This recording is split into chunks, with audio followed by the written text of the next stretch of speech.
Now to Kevin Spacey and Michael Shannon. The two star as President Nixon and Elvis Presley in Elvis and Nixon, taking us inside their 1970 meeting. This shot of them is the most requested photo in the National Archives.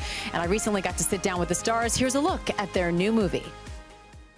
Communists and the left-wingers are clinging to one another because they're trying to destroy us, Elvis. I know, sir. Good, honest Americans. They hate us. They don't hate us, Elvis. They hate what we stand for.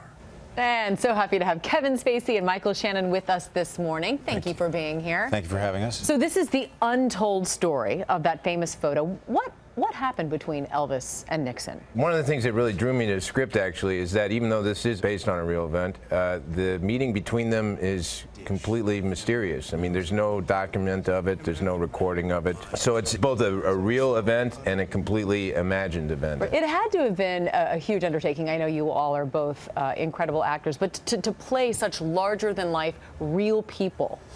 Yeah, I think both Michael and I really wanted to approach it in a way that it wasn't like we were going to do impressions of these characters. So what I tried to do was just sort of find an essence of what was sort of Nixonian. So I listened to a lot of tapes so that I could hear what he was like in private more than what he was like in public. What were your impressions of that? That he swore like a bat out of hell. And Michael, we know all about the Elvis impersonators. What'd you learn about him?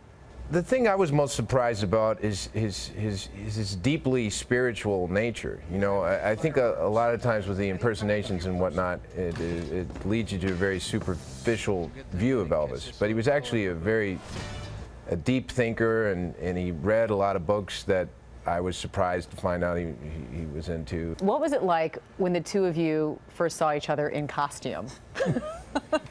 It was pretty remarkable. I mean, we had to start with the Oval Office scene. Did you laugh at all? We both didn't want to disrespect these characters and to play them with a certain seriousness, but there were a couple of times when we were shooting and Michael would do something that was so brilliantly Elvis-like, and I didn't expect it at all, that I completely lost it. I mean, I think there was a couple of times where I did something that was very Nixon-like, and he lost it. So there were a couple of times where we definitely lost it, but we tried very hard to keep a straight face. And Kevin, you know, here we are in the Oval Office again. It seems like you just can't get away from playing presidents. What's more interesting, playing an actual president and what may have happened, and then this made-up president?